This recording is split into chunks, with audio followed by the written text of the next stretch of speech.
Verbal abuse, physical abuse, emotional abuse, sexual abuse. This is what some of you endured as a child from your own parent.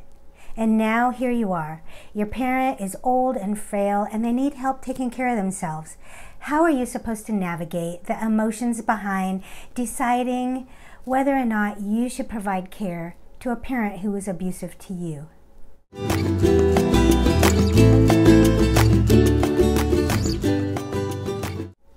Hi there, I'm Sophia, and this is a really important video today that I hope is going to help a lot of you make the emotional decision about whether or not to provide care to a parent who was emotionally abusive to you as a child. It's not a decision that you should rush into. There are so many things to consider, and there's just no one right answer that's going to fit everyone. So I'm going to discuss today 7 things that must be considered before making this really important decision. And make sure you watch to the end, because I'm going to tell you how to protect yourself if you do decide to provide care to a parent who abused you as a child. If this is your first time here and you want to be a more satisfied, more successful, and more informed family caregiver, then start now by hitting the subscribe button. Not all of us are lucky enough to have a relationship with our parent like you see on the advertisements, where everyone is smiley and happy. I'm not sure if anybody really has one of those. Some of you are far from it, unfortunately. Some of you have experienced abuse from your parents years ago that continue to affect your relationship with them today, or maybe your lack of relationship with them now. If you experienced emotional, verbal, physical, or sexual abuse growing up, I am so sorry. I hope that you know that this was not your fault and that you're not alone. 1 in 3 people have been physically abused as kids. 1 in 5 were sexually abused, and 1 in 10 suffered criminal neglect. That's millions of us walking around every day who've been abused as a child. Now, what do you do when that abusive parent is elderly and sick and they need help taking care of themselves? Your questions and your emotions must be pulling you in every direction. Should you provide the care, or should you run for the hills? How do you decide? There's no one answer that's going to fit for everyone, even though some people might make you feel like you're obligated and make you feel guilty because it's your duty because your parent gave birth to you. I'd say do not listen to them. There's only one person who can make that decision, and that's you. But there are some really important things that you need to think about and consider before you decide if you're going to take on this role, taking care of an abusive parent. The first thing is to decide if you can take on the emotional risk. In the summer of 2018, a researcher named Kong published an article in the Gerontologist Journal called "The Effects of Caring for an Abusive Parent on Mental Health." It was found, and I'm quoting, that caring for an abusive parent has a distinct toxic effect above and beyond the general stress and strain of caregiving and the effects of childhood abuse. What this means is that while just being a caregiver alone to a non-abusive parent, you have a greater risk of depression and lower life satisfaction. And just being an adult who is abused as a child leads to lower self-esteem and a decreased psychological well-being.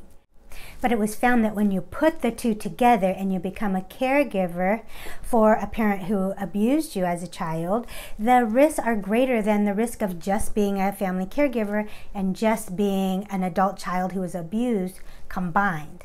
So the researcher went as far as to say that this group should be identified as really high risk so that you could get specialized services and support. So the first thing to consider is, can you handle that high emotional risk? And this leads me into the second consideration, which is whether or not you've gotten the support through support groups or therapy as an adult. Have you had the chance to work through and process some of the emotions related to your abuse? Have you had the opportunity to learn some coping mechanisms and ways to protect yourself? The third thing to consider is whether your parent suffers from untreated substance abuse or mental health conditions. Have they gotten help or treatment, or are they still struggling with these issues? This can have a huge impact on whether you decide to provide care to them at this point. The fourth thing to consider is whether or not you're making these decisions based on pressures and expectations of other people. Are you feeling forced into a role based on, your religious or cultural norms, or because you're the only daughter, or you're the one who lives closest?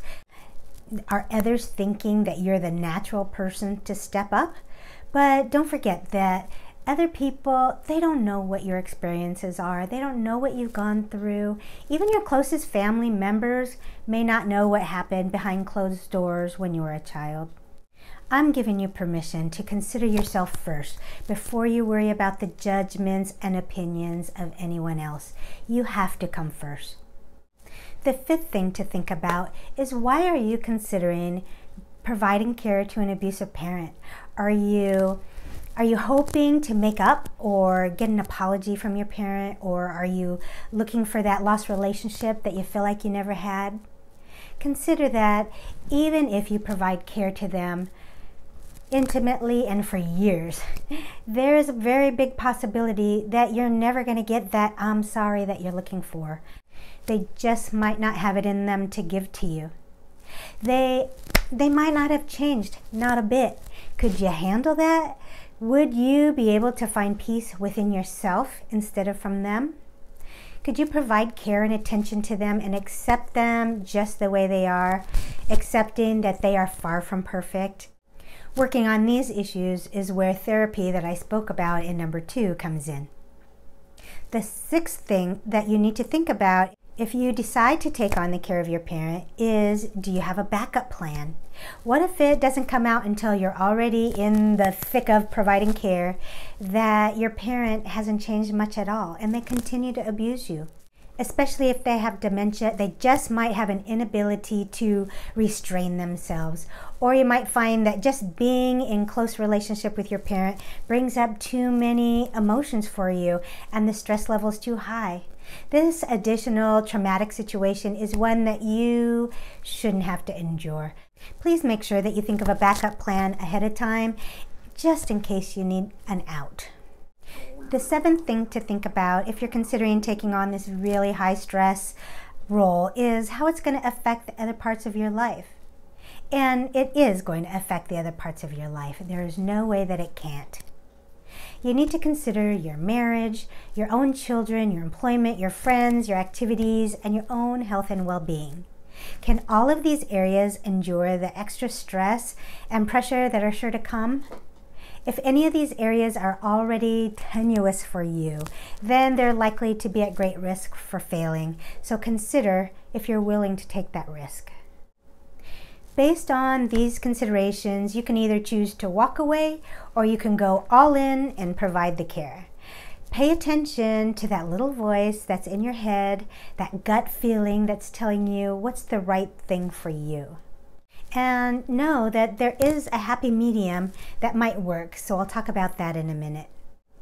If you considered all 7 of these important things and you decide to go ahead and provide care to your parent in some capacity, then let's talk a little bit about how you can protect yourself and still provide care. In order to minimize this very real psychological risk of providing care to an abusive parent, here are a few hints to help you maintain your emotional well-being as you provide that care. First, know that you can provide care for your parent without actually providing hands-on care yourself. There's a lot of different ways that you can do this and make sure that they're safe and cared for without actually being the one in the home doing it yourself. You can hire caregivers to provide the care, you can have food delivered, you can pay the bills and manage finances from your own home. You can arrange to move them into an assisted living or a nursing home where all their needs will be met. You can provide assistance with things like housework and errands and bills, and leave the hands-on care or personal care to someone else, maybe hire a caregiver. Whatever you're comfortable with is enough. I had a patient once in long-term care, and the stepdaughter was this patient's only family member, and she made it clear to me that the patient, her stepmother, was very abusive and was an alcoholic when she was young. The stepdaughter came to the facility only 2 times. Once upon admission to fill out all the paperwork, and the second time was a 1.5 years later as this patient was getting ready to pass away. In between, she paid the Medi-Cal share of costs. She handled everything that needed to be done all over the phone. The stepdaughter flew in from out of state to make the burial arrangements, and she never stepped in the room on either visit. She made it clear that this was all that she could handle. She was committed to making sure her stepmother was taken care of and everything was in order, but that she needed to protect herself. And she was fully supported by the staff. Now, before you take on the caregiver role, have an honest conversation with your parent if you can, if they are still able to do it. Let them know that you know they need help, but that you are kind of reluctant because of the difficult relationship you've had, or because you just really haven't been that close over the years. They might try to make you feel like the past is irrelevant or unimportant, but don't believe it and don't let them do that to you. You are relevant and you are important.